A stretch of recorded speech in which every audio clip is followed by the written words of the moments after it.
जय हिंद दोस्तों। और आपको पता है कि अब कल से आप सभी का टायर वन का एग्जाम शुरू होने जा रहा है। और ऐसे समय में जबकि ये एग्जाम 12 सितंबर से लेकर 26 सितंबर तक लगातार चल रहा है, 3 शिफ्ट में, यानी लगभग 36 शिफ्ट में एग्जाम होने हैं। तो एवरेज 70 से 80 हज़ार बच्चे पार्टिसिपेट करने वाले हैं एक दिन में। तो ऐसी स्थिति में जबकि कई शिफ्ट में एग्जाम हो रहा है, तो बीच बीच में आपको कुछ सजेशन की जरूरत रहती है। तो अभी मैं आपको उन बच्चों के लिए जिनका हाल फिलहाल एग्जाम है सजेशन दे रहा हूँ, और बाकी बच्चे जिनका बाद में एग्जाम है वो भी इस सजेशन का फॉलो करके अपने मॉक को दे सकते हैं। इन सजेशन को फॉलो करके आप एक बेहतर एग्जाम करने की स्थिति में होंगे।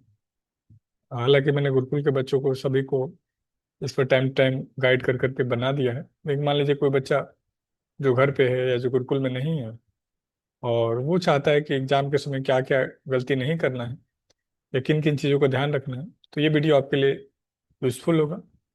एसएससी ने आप जान जान लिया है कि पेपर एनालिसिस पर रोक लगा दिया है।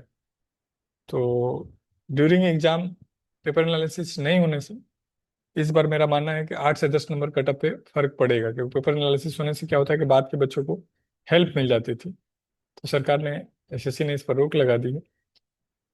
तो पहला पॉइंट जो आप एग्जाम के लिए जा रहे हैं, तो एक जो सबसे ज्यादा आपसे उम्मीद करूंगा कि आप अपनी स्पीड को शुरू से ही फास्ट रखें। स्पीड को फास्ट रखने का मतलब क्या है कि आप स्किप करना सीख पाएं या स्किप कर सकें, क्योंकि क्वेश्चन के लैंग्वेज कई बार टफ होते हैं या पेपर टफ होता है तो कई बार आप नहीं समझ पाते हैं और स्किप नहीं करते हैं, तो इसकी वजह से कई सारे अच्छे आसान क्वेश्चन या जो बाद में आपको अच्छे क्वेश्चन मिल सकते थे जिसमें आप अच्छा परफॉर्म कर सकते थे, वो नहीं हो पाता है। तो एक पहला पॉइंट जो मैं आपसे चाह रहा हूँ कि स्पीड और स्किप को ध्यान में रखेंगे। स्किप यदि करने में कैपेबल रहेंगे आप, तो आप अच्छा स्पीड मेंटेन कर पाएंगे। इसका दूसरा मतलब भी है कि आपको कोशिश करना है एक्यूरेसी पर काम करने का, तुक्का मारने या कुछ भी आंसर देने से बचना है। हाँ, दो ऑप्शन में कंफ्यूजन हो तो आप अटेम्प्ट ले सकते हैं, क्योंकि 1/4 नेगेटिव है। तीसरा, किसी भी टॉपिक या सब्जेक्ट को ईगो से नहीं लेना है। मान लीजिए आपने किसी टॉपिक को बहुत टाइम लगाया है, आपको लगता है कि आपका बहुत अच्छा है ये टॉपिक, और फिर भी आप एग्जाम में देख रहे हैं क्वेश्चन थोड़ा लेंदी आ गया है या आपसे एक अटेम्प्ट में नहीं हो पा रहा है, तो ईगो पे लेके उस पर ज़्यादा टाइम नहीं लगाना है। कई बच्चे हमने देखे जिनकी तैयारी अच्छी थी, खासकर मैथ जैसे सब्जेक्ट में, उन्होंने ईगो पे लेकर के टाइम खराब कर लिया, और इस टाइम खराब करने से वो अच्छा परफॉर्म नहीं कर पाए। तो कोशिश करना है कि ये दिमाग में रखना है कि हर सब्जेक्ट का, हर क्वेश्चन का वेटेज सेम है, तो किसी पे बहुत ज़्यादा टाइम आपको नहीं लगाना है। चौथा, एग्जाम का मतलब ही होता है अनएक्सपेक्टेड सिचुएशन। तो आपको हो सकता है पेपर बिल्कुल अनएक्सपेक्टेड मिले, आपने जो पढ़ाई की है, जो तैयारी की है, उससे आपको लगे कि यार ये क्या आ गया। तो पेशेंस रखना है, घबराना नहीं है। धीरे धीरे जब आप क्वेश्चन करते जाएंगे तो फिर आप अच्छा परफॉर्म करने लगेंगे। यदि आप घबराएंगे नहीं, तो खासकर वो बच्चे जिनका पहला अटेम्प्ट है, तो वो जनरली पजल हो जाते हैं अनएक्सपेक्टेड सिचुएशन को देख, अनएक्सपेक्टेड क्वेश्चन को देख करके। तो इस चीज़ के लिए तैयार रहना है कि आप स्किप करेंगे तो आपको बेहतर होने वाला है। और अगला पॉइंट जो मैं आपसे कहना चाहूँगा कि एग्जाम अभी मॉक जब लगा रहे हैं तो जो भी क्वेश्चन अटेम्प्ट करने का क्रम है, मैथ पहले कर रहे हैं, इंग्लिश पहले, या जीएस, उसी क्रम को आपको फॉलो करना है। कोई भी नया वहाँ पर एक्सपेरिमेंट नहीं करना है। आपको कोशिश करना है कि उसी क्रम, उसी पैटर्न को फॉलो करते हुए अपने एग्जाम को अटेम्प्ट लेना है। एग्जाम में दो सिचुएशन हो सकते हैं, पेपर बहुत ईजी आ जाए, आप एक्साइटमेंट में आ जाएं और आप हर क्वेश्चन को करने का प्रयास करें, और लगातार मान लीजिए 30-35 क्वेश्चन आपके सही और बीच में 3-4 क्वेश्चन टफ टकरा गए और आप समझे नहीं, उस पर टाइम खराब कर दिए, तब भी चीज़ें बिगड़ सकती हैं।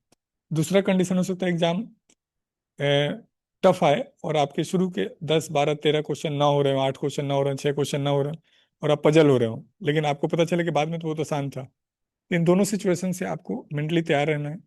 वही बात कि यदि आप स्किप को प्रायोरिटी देंगे तो आप गड़बड़ नहीं करेंगे। एक सिचुएशन ऐसा भी होता है, पहले भी होता रहा है, अभी भी हो रहा है, अब थोड़ा ज़्यादा हो रहा है, कि हो सकता है हार्डवेयर या सॉफ्टवेयर सर्वर इशू आया, तो बच्चों घबराना नहीं है, पेशेंस तरीके से उसको चेंज करने की डिमांड करनी है, गलत शब्दों का उपयोग नहीं करना है, लड़ना नहीं है। तो लड़ने में क्या होगा कि आप अपना पेशेंस खो देंगे, और सामने वाले पे कोई फर्क नहीं पड़ेगा, वो और इरिटेट होके और आपको तंग कर सकता है। तो इस चीज़ के लिए भी आप मेंटली तैयार रहेंगे कि यदि पेपर सर्वर इशू या हार्डवेयर इशू आपको आता है, तो आप तरीके से अपने चीज़ों को चेंज करने की डिमांड करेंगे। एक प्रॉब्लम और भी पिछले एग्जामों में देखने को मिली है कि कई बार एग्जाम लेट से शुरू हो रहे हैं, लेट से ख़त्म हो रहे हैं। तो कोशिश करना है प्रॉपर खा पी करके जाना है। ये नहीं कि थोड़ा बहुत भूख है तो आप सोचे कि पेपर के बाद खा लूंगा, और पेपर लेट हो जाए तो आप, उससे भी आपके परफॉर्मेंस पे फर्क पड़ेगा। एक और सिचुएशन हो सकता है कि पेपर थोड़े बहुत नए लैब में, नए स्कूलों में नए सेंटर्स बनाए गए हैं, तो सुविधाओं की भी कमी रहे, तो इसके लिए मेंटली आपको तैयार होकर जाना है कि एसी या इन तरीके की चीज़ें आपको नहीं मिलेंगी। तो इस पर भी आपको काम करके रहना है। तो ये दो चार पांच बातें जो हमने अपने एक्सपीरियंस से आपको बताई हैं, तो इन चीज़ों को रिकॉल करके रखिए, इन चीज़ों के हिसाब से अच्छा करके आइए। हमें पूरा यकीन है कि आपने पूरे साल बहुत मेहनत से अपनी पढ़ाई की है, आप अच्छा करके आएंगे। एग्जाम से पहले थोड़ी बहुत एंजाइटी रहती है, तो उस चीज़ को भी आपने दिमाग में रखना है। नहीं, एग्जाम से पहले हो सकता है नींद ना आए, तो उस पर भी रिलैक्स रहने का कोशिश करना है, घबराना नहीं है। और आप इतने बहादुर हैं कि एक आध रात नहीं भी सोएंगे, नहीं नींद आएगा, तब भी आप वहाँ अच्छा परफॉर्म करके आएंगे।